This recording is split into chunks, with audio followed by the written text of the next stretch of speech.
எங்களுக்கு பிரதமர் ஆகிறதுக்கான தகுதி இருக்கு, முதல்வர் ஆவதற்கான தகுதி இருக்கு. எங்க தலைவர் முதல்வர் ஆகுவாரு. திமுக எதுக்குமா? அடிமட்ட தொண்டர்கள் சொல்லலாமே தவிர ஒரு கட்சியோட தலைவர் சொல்லலாமா? அவர் என்ன சொன்னார் தெரியுங்களா? எந்த ஒரு தலைவரையாவது நீங்க வந்து வழிமறிக்க முடியுமா? அப்படி வழிமறிச்சா அந்த தொண்டர்கள் விட்டுருவாங்களா? ஆனா எங்க தொண்டர்கள் வெற்றிமாறனும் மாரி செல்வராஜும் ரஞ்சித்தும் படம் எடுக்கும்போது தான் உங்களுக்கு சாதி படமா தெரியுதா? அந்த படங்கள்லாம் வந்து படமா தெரியலையா? நான் கேட்குறேன், 2:38க்கும் இன்னும் அந்த சம்பவம் நடக்குது. 2:58க்கு அண்ணாமலை வந்து ட்விட் போடுறாரு இந்த வீடியோ எடுத்து.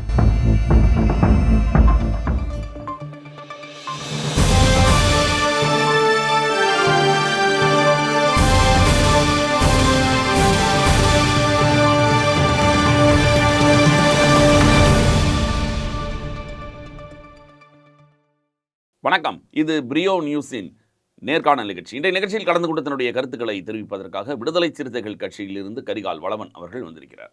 வணக்கம். இப்போ உங்க கட்சி மேல தொடர்ந்து ஒரு வன்முறை ஒரு சாயம் குத்தப்படுகிறது. ரெண்டு மூணு பிரச்சனைகளை தொடர்ந்து பார்க்க போனா, ஏர்போர்ட் மூர்த்தி பிரச்சனையிலிருந்து இப்போ இந்த வழக்கறிஞர் பிரச்சனை, அது நடந்து ஒரு 15 நாள் ஆனாலும் அது நீர் பூத்து நினப்பா தான் இருக்குதுன்னு அணையலை. ஏன்னா ஹைகோர்ட்டு வந்து உயர்நீதிமன்றம் வந்து ஒரு குட்டு வைத்ததுன்னு சொல்கிறாங்க. நீங்கள் ஒரு மீடியா மேலேயே நீங்கள் குற்றம் சாட்டுறீங்க, அவங்க இதை பண்ணிட்டாங்கன்னு ஒரு மீடியா மேலே குறிப்பிட்டு குற்றம் சாட்டுறீங்க. குறிப்பிட்டு குற்றம் சாட்டுறதுக்கு என்ன தேவை அவங்களுக்கு யாருக்குமே? இல்லை, ஒரு நிகழ்வு நடக்குதுங்கிறது எல்லாருக்கும் தெரியுது. ஒரு பொறுப்பான ஒரு தலைவர் இதை வந்து ஆதரிக்கலாமான்னு ஒரு கேள்வி வருதுல்ல. அதாவது தொடர்ந்து தமிழ்நாட்டில் வந்து சாதியவாதிகளுக்கும் சனாதனிகளுக்கும் எதிராக சிம்ம சொப்பனமாக இருப்பது விடுதலை சிறுத்தைகள் கட்சி. அதற்காகத்தான் இந்த தொடர் தாக்குதல் வந்து இது போன்ற சம்பவங்கள் நடைபெறுது. நீங்கள் 2 சம்பவங்களை வந்து குறிப்பிட்டீங்க. ஒன்று வந்து ஏர்போர்ட் மூர்த்தின்னு ஒரு நபரை சொன்னீங்க. அந்த நபருடைய வேலை தொடர்ந்து என்னவா இருந்ததுன்னா, விடுதலை சிறுத்தைகள் கட்சியை அவதூறு பேசுவது, எங்கள் தலைவர் அண்ணன் திருமாவளவனை கொச்சைப்படுத்துவது. இதுதான் அவர் தொடர்ந்து அவர் கொடுத்த வேலையை அவர் செஞ்சுட்டே இருந்தார். 2வது இன்சிடெண்ட் வந்து நம்ம உயர்நீதிமன்றத்தில் நடந்த சம்பவம். இந்த சம்பவத்தில் நீங்கள் பார்த்தீங்கன்னா, ஒரு நபர், ஒரு ராஜீவ்காந்தி என்கின்ற ஒரு நபர் அங்கே திட்டமிட்டு தலைவர் வருகிற வாகனத்திற்கு முன்பு நின்று முறைக்கிறான். முறைக்கும் போது அங்கே நடந்த சம்பவம் என்ன ஆச்சுன்னு உங்களுக்கு தெரியும். அங்கே நடந்தது என்ன ஆச்சு, அதுக்கு பிறகு அவன் பார் கவுன்சில் போனால் நிறைய பொய்யான புகார்களை கொடுத்தாங்க. இதையெல்லாம் இன்றைக்கி சிசிடிவி அம்பலப்படுத்திடுச்சு. இருந்தாலும் விடுதலை சிறுத்தைகள் மீது ஏன் இப்படி தொடர்ந்து தாக்குதல் நடக்குதுன்னா, தலைவர் எழுச்சி தமிழர் அவர்கள் இன்றைக்கு வந்து தன்முனைப்பாக ஒரு விஷயத்தை வந்து கையில் எடுத்து போராடுறாரு. இன்றைக்கி பிஆர் கவாய் அவர்கள் வந்து செருப்பு வீசி, ராகேஷ் கிஷோர் என்பவர் வந்து ஒரு வழக்கறிஞர் இந்திய தலைமை நீதிபதி மேலே செருப்பை வீசுகிறாரு. வீசும்போது அப்போ என்ன பண்ணுறாங்கன்னா, நாடே அமைதியாக இருக்குது. ஒட்டுமொத்த வழக்கறிஞர்களும் அமைதி காத்த போது விடுதலை சிறுத்தைகள் கட்சி, எங்களுடைய தலைவர் எழுச்சி தமிழர் மட்டும்தான் உயர்நீதிமன்ற வாசலில் வந்து ஆர்ப்பாட்டம் நடத்துகிறாரு. ஆர்ப்பாட்டம் நடத்துறது எதற்காக? இந்த தேசத்தினுடைய அரசியலமைப்பு சட்டம் பாதுகாக்கப்படணும். அதற்கு யார் போராடவில்லை என்று சொன்னாலும், யார் குரல் கொடுக்கவில்லை என்று சொன்னாலும் விடுதலை சிறுத்தைகள் குரல் கொடுக்கும். எழுச்சி தமிழர் எங்கள் அண்ணன் திருமாவளவன் அவர் குரல் கொடுக்குறாரு. அது வந்து இன்றைக்கு சாதியவாதிகளுக்கும் சனாதனிகளுக்கும் பெரிய வயிற்றெரிச்சலாக இருக்கு. அந்த காணொலி பார்க்க வரிசையாக தொடர்ந்து அந்த காணொலியை பார்த்தீங்கன்னா, நீங்க சொன்ன ஒரு காணொலி ஒன்று மாதிரி இருக்கு. இன்னொரு காணொலி வந்தது, அந்த பார் கவுன்சிலுக்குள்ள போய் உங்கால் ஒருத்தர் வந்து திருப்பி அவரை வந்து அடிக்கல இருக்கு. நீங்க நல்லா பார்த்துங்க, நம்ம தோழர் தான் அவர் வந்து அடிக்கல. என்னடா ஒரு தலைவர் வர வண்டியை வந்து நீ மறிக்கிறியா, நீ கை நோங்குறாரு. நீங்க நல்லா கவனிச்சிங்கன்னா தெரியும். அவர் நம்ம இந்த முறைத்தாரு. நீங்க சரி, நான் ஒன்று கேட்குறேன். இல்லை ஒரு அடிமட்ட தொண்டர்கள் சொல்லலாமே தவிர ஒரு கட்சியோட தலைவர் சொல்லலாமா? அவர் என்ன சொன்னார் தெரியுங்களா? எந்த ஒரு தலைவரையாவது நீங்க வந்து வழிமறிக்க முடியுமா? அப்படி வழிமறிச்சா அந்த தொண்டர்கள் விட்டுருவாங்களா? ஆனால் எங்க தொண்டர்கள் லேசா 4 தட்டு தட்டினாங்க. மற்ற தொண்டர்களாக இருந்தா அவருடைய உயிருக்கு வந்து இந்நேரம் அவர் வந்து பதில் சொல்லியிருக்க முடியுமா?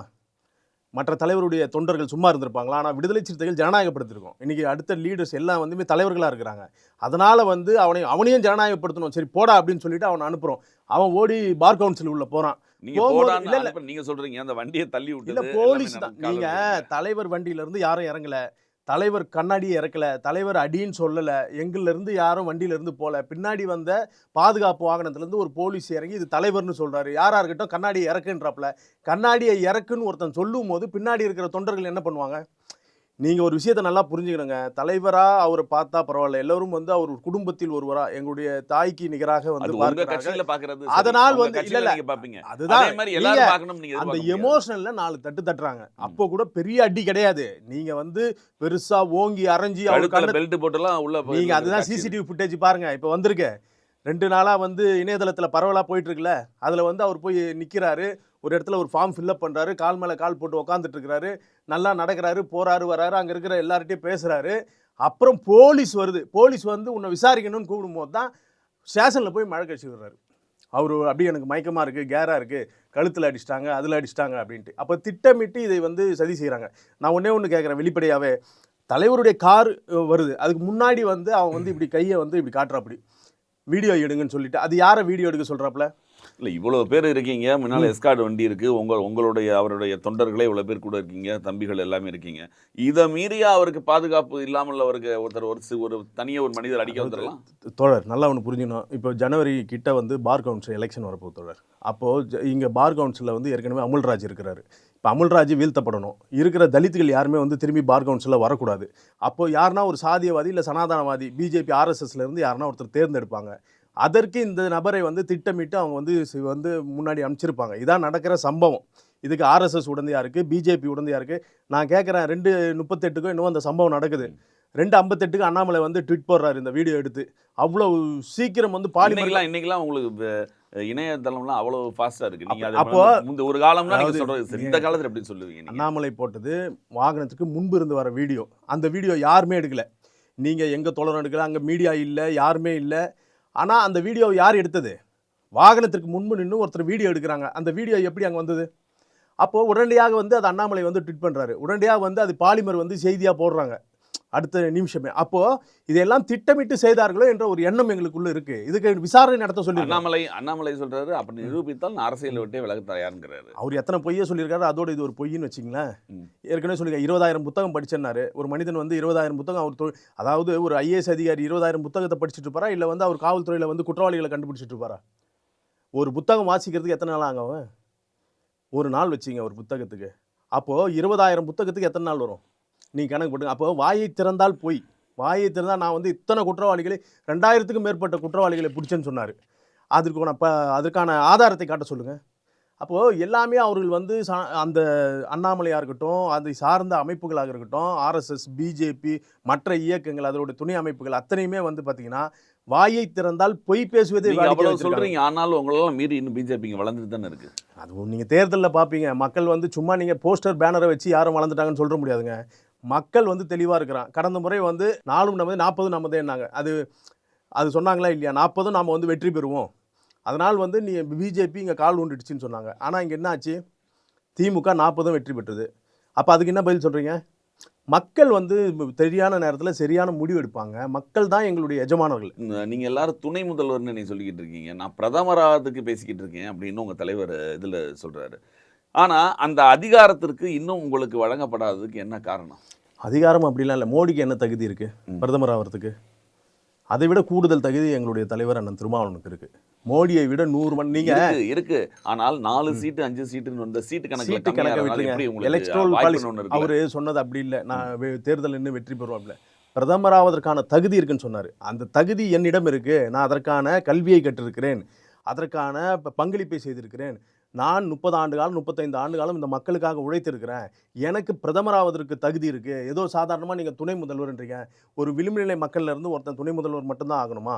ஏன் பிரதமர் ஆகக்கூடாதான்னு கேட்குறாரு. நீங்கள் முதல்வர் ஆகணுமான்னு கேட்குறீங்க, துணை முதல்வர் ஆகணுமான்னு கேட்குறீங்க. இல்லை, எனக்கு பிரதமருக்கு தகுதி இருக்குன்னு சொல்கிறாரு. அப்போ அவர் தன்னுடைய தகுதியை தீர்மானித்து வைத்திருக்கிறார். அதில் இருந்து பதில சொல்கிறாரு, எனக்கு பிரதமர் ஆக தகுதி இருக்குது. இதில் என்ன வந்து குற்றத்தை கண்டுபிடிச்சிங்க? இல்லை, குற்றம் கண்டுபிடிக்கல. ஆனால் இன்னும் அந்த எண்ணிக்கை இன்னும் கூடவே இல்லையே.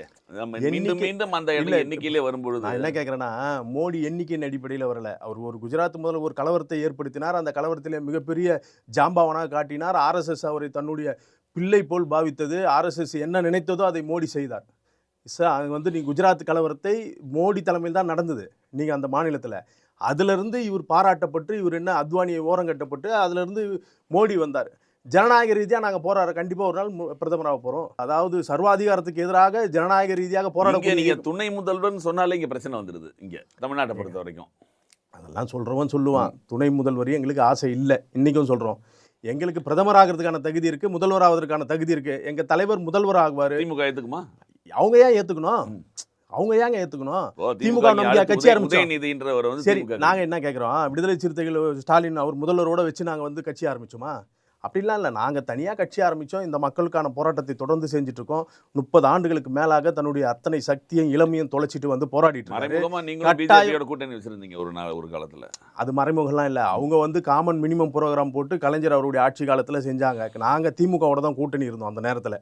அப்போ அவங்க வந்து என்ன பண்ணாங்க, ஒரு ஒப்பந்தத்தை போட்டு கச்சத்தீவை மீட்கணும், மற்ற நீங்கள் வந்து இஸ்லாமியர்களுக்கு பாதுகாப்பாக இருக்கணும், இப்படிப்பட்ட நிலையை தான் வந்து அன்றைக்கி வந்து அவங்க வந்து கூட்டணி வைத்தாங்க.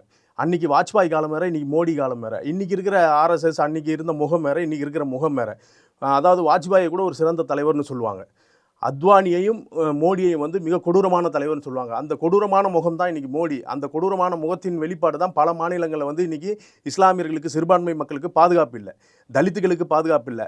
அந்த அடிப்படையில் வந்து பாரதிய ஜனதாவை தொடர்ந்து எதிர்த்து இங்கே தலித்துகளுக்கு பாதுகாப்பு இல்லைன்ற வாதத்தை முன்வைக்கிறீங்க. இங்கே தலித்துகளுக்கு என்ன பிரச்சனை வந்து? இங்கே மட்டும் சொல்லலைங்க, தேசிய அளவில் தலித்துகளுக்கு பாதுகாப்பு இல்லை. இங்கே மட்டும் தான் வந்து கற்பழிப்பு நடக்குதா? இங்கே மட்டும் தான் ஆணவ படுகொலை நடக்குதா? இங்கே மட்டும் தான் தலித் படுகொலை நடக்குதா? இங்கே மட்டும் தான் சேரியை கொடுத்துறாங்களா? இந்தியா முழுக்க சாதியம் பரவி இருக்கு. 2000 ஆண்டுகளுக்கு முன்னாடி சாதி உருவாக்கம் வந்த பிறகுலேருந்து இவன் சாதி ரீதியாக இந்த மக்களை வந்து தொடர்ந்து அவன் வந்து இழிவுபடுத்துகிறான், தொடர்ந்து இவர்களை வந்து வன்கொடுமைக்கு உள்ளாக்குறான். அது எல்லாம் தேசிய அளவில் அந்த பிரச்சனை இருக்குது. தேசிய அளவில் நாங்கள் போராடி குரல் கொடுத்து அது இந்துட்ட மட்டும்தான் இருக்குது, கிறிஸ்தவர்கிட்டையும் இஸ்லாமிட்டையும் கிடையாது. நீங்கள் எப்பவுமே நீங்கள் என்ன ஒரு பாயிண்ட்டை பிடிக்கிறீங்கன்னா, இஸ்லாத்தில் வந்து சாதி இல்லையா, கிறிஸ்தவத்தில் சாதி இல்லையா? இருக்குல்ல. நான் இந்து மதத்தை விட கொடுமையான ஒரு மதத்து சாதி இது சொல்லுங்கள் நீங்கள் கட்டமைப்பை. நீங்கள் பிறப்பால் உயர்ந்தவன் தாழ்வந்தது வந்து கிறிஸ்தவத்தில் இருக்கா, இஸ்லாத்தில் இருக்கா? இல்லை, அவங்கள ஒரு பிரிவுகள் இருக்கும். ஆர்சி சர்ச் ஆர்சி போறவங்க பெந்தகோஸ்தே இல்லைங்க, ஒவ்வொன்றுக்கும் அங்கேயும் பிரிவு அப்படி இல்லாமல் இல்லை. நீங்க இஸ்லாத்துலயும் இருக்கு, நீங்க இல்லைன்னு சொல்லி சாதி அடிப்படையில் நான் சொல்றேன். சாதி அடிப்படையில் சொல்றேன். இன்னைக்கு வேணா கிறிஸ்தவ நாடாரா இருப்பான், கிறிஸ்தவ பறையரா இருப்பான், கிறிஸ்தவ தேவரா இருப்பான். அது வந்து இவன் இந்து மதத்திலிருந்து வந்ததுனால, அதிலிருந்து பிரிந்து கிறிஸ்தவத்தில் மாறினதுனால அவனுக்கு அந்த இது இருக்கும். அதான் புரட்சியாளர் அம்பேத்கர் சொல்வார், நான் ஆராய்ந்து பார்த்த மதத்திலேயே எனக்கு பௌத்தம் தான் சிறந்த மதமாக தோணுது, மற்றதெல்லாம் ஏதோ ஒரு வகையில் வந்து சாதியத்தை உள்வாங்கியிருக்கு, அதனால் நான் வந்து பௌத்தத்தை ஏற்கிறேன்றாரு. அதனால் வந்து நீங்கள் இந்து மதத்தில் இது மிகப்பெரிய, நான் பிறக்கும் போது ஒரு இந்துவாக பிறந்தேன், நான் இறக்கும் போது ஒரு இந்துவாக இறக்க மாட்டேன்னு சொன்னார் புரட்சியாளர் அம்பேத்கர். அப்போ அம்பேத்கர் கடுமையாக சாடியிருக்காரு இந்து மதத்தை. அப்போ அம்பேத்கர் வந்து இந்து மதத்தை மட்டும் நீங்கள் இருக்கிறீங்க. இந்து ஏங்க அதுதாங்க பிறப்பால் உயர்த்தாழ்வு கற்பிதங்களை உருவாக்குது, அதுதானே பழமைவாதங்களை கடைப்பிடிக்குது, அதுதான் பெண்கள். நீங்க மனு வந்து இல்லைங்க, மனுஸ்மிருதி என்ன சொல்லுது? எந்த மதத்துல இருந்து உருவாச்சு மனுஸ்மிருதி? கிறிஸ்தவத்துல இருந்து உருவாச்சா? எல்லாரும் மனுஸ்மிருதி மட்டும் சொல்லலைங்க, ஒரு கட்டமைப்பை தொடர்ந்து இல்லை, நீங்க ஒரு கட்டமைப்பை தொடர்ந்து யார் கடைபிடிக்கிறது? ஒரு மதம், குறிப்பிட்ட மதம் தான் இதை கடைபிடிக்குது. அதை வந்து நாங்கள் எதிர்க்கிறோம். இது வந்து ஒரு என்னை வந்து நீ பிறப்பால் கீழானோன்னு சொல்லாத, என்னை கல்வி கற்க விடாமல் நீ பண்ணுற, எனக்கான வந்து ஒரு பொருளாதார ஏற்றத்தை வந்து நீ வந்து ஏற்றுக்கலை, அந்த நிலையிலிருந்து தான் உங்களை நாங்கள் எதிர்க்கிறோம். எனக்கான சரியான கல்வி கிடைக்கும் போது, எனக்கான சரியான பொருளாதார வாய்ப்பு கிடைக்கும் போது, எனக்கான அத்தனை தகுதியும் கிடைக்கும் போது நான் வந்து ஏன் மாற்ற எதிர்க்க போகிறேன்? இதோட தொடர்ச்சியாக இப்போ நீங்கள் பார்க்க போனீங்களா, இப்போ திரைத்துறையிலையும் இந்த விஷயங்கள் பேச ஆரம்பிச்சாச்சு, வந்துருச்சு. மாரி செல்வராஜ் போன்ற படங்கள், ரஞ்சித் போன்ற படங்கள்லாம் சாதியத்தை தூக்கி பிடிக்குது அப்படின்ற ஒரு குற்றச்சாட்டுகள் இருக்கு. இல்லாத ஒன்று, வழக்கொழிந்து போன ஒன்றை இன்னும் பேசுறாங்க திருப்பி, ஒரு குற்றச்சாட்டு இருக்கு. நீங்க ஒத்துக்கிறீங்களா? ஏன் தேவட் மகன் வரும்போதோ, இல்லை வந்து சூரிய வம்சம் போன்ற படங்கள் வரும்போதோ, இல்லை கவுண்டர்னு எத்தனையோ படம் வரும்போதோ, இல்லை பல படங்கள் வரும்போதெல்லாம் இந்த வார்த்தைகள் வரல. வெற்றிமாறனும் மாரி செல்வராஜும் ரஞ்சித்தும் படம் எடுக்கும்போது தான் உங்களுக்கு சாதி படமாக தெரியுதா? அந்த படங்கள்லாம் வந்து படமாக தெரியலையா? எத்தனையோ சாதி பெயரை வைத்தே படம் எடுத்தாங்க. எங்கன்னா இவங்க வந்து சாதி பெயரை வைத்து படம் எடுத்திருக்காங்களா? மாரி செல்வராஜ் சாதியை சொல்லி படம் எடுத்திருக்கிறாரா? வெற்றிமாறன் சாதியை சொல்லி படம் எடுத்திருக்கிறாங்க. கான்செப்டே அதானே. கான்செப்ட் ஏங்க, கான்செப்ட் என்ன சொல்லுதுன்னா சாதி ஒழிப்பை சொல்லுது. எந்த படத்துலயாவது சாதியை உயர்த்தி பிடிச்சு பேசியிருக்காங்க? எங்களை அப்படி பண்ணிட்டாங்க, இப்படி இல்லாத மீண்டும் அந்த பிரச்சனையை உண்டாக்குறாங்களே அப்படின்ற ஒரு நான் திரும்பி கேட்குறேன், எல்லாமே சரியா நடக்குதா? இன்னைக்கும் வந்து சாதிய கலவரங்கள் தேசிய அளவில் நடந்து தானே இருக்கு. இன்னைக்கும் சாதிய கொடுமைகள், பெண்கள் வந்து பாலியல் ரீதியாக துன்புறுத்தப்பட்டு தானே இருக்கிறாங்க. இன்னைக்கும் வந்து கல்வி கற்க சாலையில் நடக்க முடியாம தானே இருக்கு. இன்னைக்கும் வந்து தனி சுடுகாடு தானே இருக்கு. இன்னைக்கும் வந்து தனி தேநீர் குவளை முறை தானே இருக்கு. எல்லாம் ஒழிஞ்சிடுச்சா? என்னுடைய வலியை நான் சொல்கிறேன், நான் பட்ட அவமானங்களை சொல்கிறேன், நான் பட்ட வேதனையை சொல்கிறேன். ஏன் பாரதி ராஜா சொல்லும் போது ஏற்றுக்கினீங்க? ஏன் மற்ற இயக்குநர்கள் சொல்லும் போது ஏற்றுக்கினீங்க? ஏன் மாரி செல்வராஜோ ரஞ்சித்தோ வெற்றிமாறன் சொல்லும் போது உங்களுக்கு ஏன் வலிக்குது? அப்போது ஒடுக்கப்பட்டவன் தன்னுடைய வலியை சொல்லக்கூடாது, ஆனால் ஆதிக்க சாதி தன்னுடைய வந்து திமிரை சொல்லலாம். நீங்கள் மறுபடியும் நீங்கள் நாங்கள் ஜாதி பிரச்சனைகளில் நாங்கள் என்ன இருக்கோம், நாங்கள் வலி இருக்குன்னு சொல்லி இந்த மாதிரி ஜாதி படங்களை இவர்கள் இயக்குவதற்கு நீங்களே ஒரு காரணமாக இருக்கீங்க. உடனடியாக நீங்கள் தான் போய் உடனே படம் பார்க்குறீங்க, ஒரு பாராட்டுறீங்க. இதை எல்லா தலைவர்களும், இந்த மதச்சார்பற்ற தலைவர்கள் எல்லாரும் நீங்கள் போய் பாடுபடுறீங்க. அந்த சைடு யாராவது எடுத்தாங்கன்னா யாரும் எதிர்க்கிறீங்க? அதாவது காந்தாராவை எதிர்க்கிறீங்க? இல்லை, நீங்கள் மீண்டும் மீண்டும் தொடர் சாதி ஒழிப்பு எந்த வடிவில் வந்தாலும் அதை ஆதரிக்கிற இயக்கமாக விடுதலை சிறுத்தைகள் தலைவர் அப்படி தான் வளர்த்துருக்கிறாரு. அந்த அந்த பார்வையில் தான் ஒரு திரைத்துறைக்கோ ஒரு சினிமா துறைக்கோ அவர் பாராட்டு சான்றிதழ் கொடுப்பாரு. இப்போ நீங்கள் வந்து இதே வெற்றிமாறன் எடுத்த படங்கள் அத்தனையும் பாருங்கள், வாழையில் இருக்கட்டும், அல்லது அதுக்கு முன்னாடி உதயநிதி நடித்தார், அது என்ன படம்? மாமன்னன். இது போன்ற படங்கள்லாம் வந்து சாதி பரியேறும் பெருமாள், இது போன்ற படங்கள்லாம் சாதி ஒழிப்பு சொல்லுது, ஜனநாயக படத்தில் சொல்லுது. மாரி செல்வராஜ் ரொம்ப ரொம்ப அவர் எடுக்கிற அந்த நுட்பத்தை நீங்கள் கவனிச்சிங்கன்னா, ஏதோ தலித்துகள் மட்டும் பெரிய யோகியர்கள் போலவும் தலித் அல்லாதவர்கள் பெரிய குற்றவாளிகள் போலவும் காட்டவே மாட்டார். நீங்கள் நல்லா பாருங்கள். அதில் ஒரே ஒரு விஷயத்தை அவர் காட்டுவார். ஏன்டா சுயசாதி, இவன் வந்து தான் சாதி அமீர் அந்த டைலாக் சொல்லுவார், தான் சாதின்னு சொல்லிட்டு இவன் சுயசாதி பெருமையை பேசுவான், நாளைக்கு இவனை இப்படியே விட்டா அப்படின்னு சொல்லுவார். அப்போது இதையெல்லாம் வந்து நீங்கள் பாராட்டாமல், இதையெல்லாம் நீங்கள் போற்றாமல் எப்படி இருப்பீங்க? ஒருத்தன் நீங்கள் சாதி பிரச்சனை இல்லை, 2 தனிநபர் இருக்கிற தனிநபர் பிரச்சனையை இவன் வந்து அதில் ஒரு சின்ன அளவு கூட அதில் போய் பங்கேற்க மாட்டான். அவன் விளையாட்டு அடிப்படையில் தான் அவன் அவர் வீட்டிலேயே தங்குவான், விளையாட்டு அடிப்படையில் தான் அவரை வந்து அவன் பார்ப்பான். அமீரும் சரி, அவர் என்ன பண்ணுவார்னா, இந்த ஒரு புள்ள இவ்வளோ கஷ்டப்பட்டு இவ்வளோ மேலே போகுதுன்னா அவன் அப்போ எவ்வளோ அடி வாங்கியிருப்பான் தான் சொல்லுவார். அவரும் வந்து டேய் சோர்த்துன்ற கேட்பார் ஒரு வாதியார். அதே போல் அவர் இன்னொரு அந்த வெங்கடேச பண்ணையார் கேரக்டராக இருக்கக்கூடியவர் என்ன சொல்லுவார்னா, விளையாட்டா பாடுறா அப்படின்னு சொல்லி இவனை வந்து சந்தேகப்படுவாங்க. அண்ணே இவன் மேலே தானே சந்தேகமாக இருக்கு, நீ போப்பா அப்படின்னு சொல்லிட்டு உங்களெலாம் அறிவில்லையான்னு கேட்பார். அப்போது அவர் அது பாருங்கள் ஒரு நுட்பத்தை. இதே பரியேறும் பெருமாளை சொல்லுவார், நான் என்னையா லாஸ்ட் சீனில் நான் என்னையா தப்பு பண்ணேன், என்னை ஏன் இப்படி வந்து கொடுமைப்படுத்துறீங்க, நான் படிக்க தானேயா வந்தேன், நானும் அவ்வளோ நட்பு தானேயா, ஏன் எங்களுக்குள்ளே இவ்வளோ பெரிய இது. அப்போது எந்த இடத்துலையும் அவர் வந்து அவன் இப்போ பெண்ணை வந்து தூக்கிட்டு போகிறேன், இது வந்து நான் வந்து காதலிக்கிறேன் அப்படிலாம் அவர் படம் எடுக்கலை. புரியுதுங்களா இல்லையா? திரௌபதி போலையோ இல்லை வந்து மற்ற சாதி படங்கள் போலையோ காடு வெட்டி போலையோ படம் இல்லை. சாதி ஒழிப்பை முன்னிறுத்துகிற, ஜனநாயகத்தை பேசுகிற, சமத்துவத்தை பேசுகிற, சகோதரத்துவத்தை பேசுகிற ஒரு படமாகத்தான் மாரி செல்வராஜ், வெற்றிமாறன், ரஞ்சித் போன்றவர்களுடைய படம். அதை போற்ற வேண்டும், பாராட்ட வேண்டும், அது எங்களுடைய கடமை. தொடர்ந்து அதற்காக நாங்கள் வந்து அவர்களை ஊக்குவிப்போம். அதை யார் தடுத்தாலும் அவர்களுக்கு நாங்கள் எச்சரிக்கையாக இருப்போம். விடுதலை சிறுத்தைகள். பாரதி ராஜா நீங்கள் சொல்கிறீங்க, அவர் வேதம் புகுது எடுத்தார், அவர் தேவர் குலத்தை எதிர்த்து தான் அந்த படம் எடுத்தார். அது ஒரு படம் எடுத்தாருங்க. மற்ற படங்கள் நீங்கள் எடுத்துங்க. சாதியை வந்து எங்குமே நீங்கள் பசும்பொன் யாருடைய படம் சாதி பெருமையை பேசிச்சா இல்லையா? பிரபு தான் நடிச்சிருப்பாருன்னு நினைக்கிறேன். பிரபு சீமான் அது என்ன சாதியை சொல்லிச்சு? நேற்று கூட எம்ஜிஆர் நகர் மார்க்கெட்டில் சீமான் அவர்கள் பசும்பொன் முத்துராமலிங்க தேவருக்கு வந்து அவர் வந்து ஒரு பொதுக்கூட்டம் நடத்துகிறாரு. நீ சாதி ஒழிப்பை கையில் எடுத்துகிட்டு நீ தேவர் அவருக்கு வந்து விழா எடுத்தீங்கன்னா நாங்கள் மகிழ்ச்சி அடைவோம். அவருடைய சாதி பெருமைகளை பேசக்கூடாதுன்னு தான் நாங்கள் சொல்கிறோம். சாதி ஒழிப்பை சாதி ஒழிப்பை பேசும்போது எப்படி பசும்பொன் முத்துராமலிங்க தேவர் வந்து சாதி ஒழிப்பை வந்து அவர் சீனிவாசனுக்கும் அப்போ இது போடுற மாலை போட போகிறாரு, முத்துராமலிங்க தேவருக்கும் மாலை போட போகிறாரு. மருது பாண்டியர் குரு பூஜை இன்னைக்கு, மருது பாண்டியர் குரு பூஜை இன்னைக்கு. நாளைக்கு நீங்களே ஒரு தலைவரை உருவாக்கி கொண்டு போனீங்கன்னா அதுக்கு மாலை போடுவார். அவரை பற்றி நீங்கள் சொல்லாதீங்க. நமக்கு அரசியல் ரீதியாக இருக்கிறவங்கள பற்றி பேசுங்க. இன்றைக்கி வந்து மக்களை ஏமாற்றணும், தனக்கான ஒரு வாக்கு வங்கி அப்படியே தக்க வைக்கணும் அப்படின்னு வந்து அவர் நினைக்கிறாரு.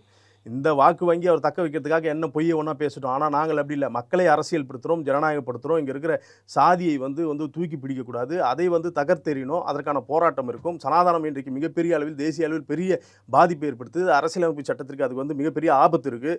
இதை தொடர்ந்து எங்கள் தலைவர் சொல்லிட்டு வர்றாரு.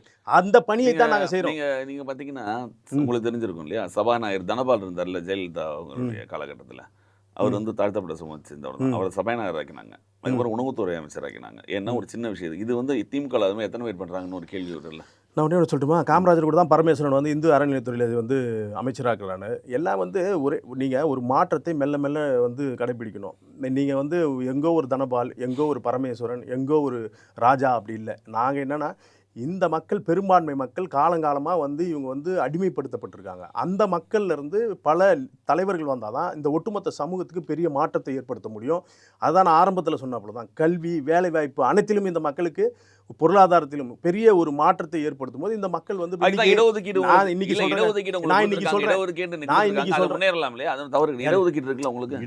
காலங்காலமாக நீங்கள் என்ன சொல்றீங்கன்னா இது தவறாவே இன்னும் புரிஞ்சிருக்கீங்க. இடஒதுக்கீடு ஏதோ தலித்துகளுக்கு மட்டும் இருக்கிற மாதிரி பேசுறீங்க, மற்ற சாதிக்கு இடஒதுக்கீடு இல்லையா? மற்ற சாதி நான் கேட்கிறேன், பிராமணர்கள் ஏங்க பிராமணர்களை விடுங்க, அவன் வந்து இந்தியா பிரதிநிதி, நான் வந்து அதெல்லாம் கணக்கிலே வைக்கல. நான் 3% அந்த கதையெல்லாம் விடுங்க. 3% இன்னைக்கு நான் கேட்குறேன், உச்ச நீதிமன்ற இந்திய தலைமை நீதிபதியாக வந்து பிஆர் கவாய் தான் வர்றாரு. ஆனால் அவருடைய காலக்கெடு எவ்வளோ காலம் நீங்கள் சொல்லுங்கள்? 6 மாதம் தான். ஆனால் அடுத்து வரப்படும் சூரியகாந்துடைய காலக்கெடு எவ்வளோ வரும்? 2 ஆண்டுகள் வரும். ஆனால் உச்சநீதிமன்ற நீதிபதி அங்கொன்று இதுவரையில் 2 நபர்கள் தாங்க வந்து தாழ்த்தப்பட்ட சமூகத்திலிருந்தே வந்து இந்திய தலைமை நீதிபதியாக வர முடிஞ்சுது. இத்தனை ஆண்டுகால வரலாறுல நீங்கள் ஒரு சுதந்திரம் பெற்ற பிறகு 75 ஆண்டுகால வரலாறு எடுத்துங்க, நீங்கள் வந்து வர முடியல. பார்ப்பனர்கள் எவ்வளவு துறையில் ஆதிக்கம் செலுத்துறாங்க. இன்னைக்கு ஐஐடி உள்ள போக முடியாது. அவங்களுக்கு சலுகையே கிடையாது. சலுகையே கிடையாது. அவங்க படிச்சு தான் வராங்க இல்லையா? யாரு? அவங்க படிச்சு தானே வராங்க. அப்போ தலித்துகள் படிக்கவே இல்லையா? தலித்துகள் வந்து கண்ண மூடிட்டே வந்துட்டாங்களா?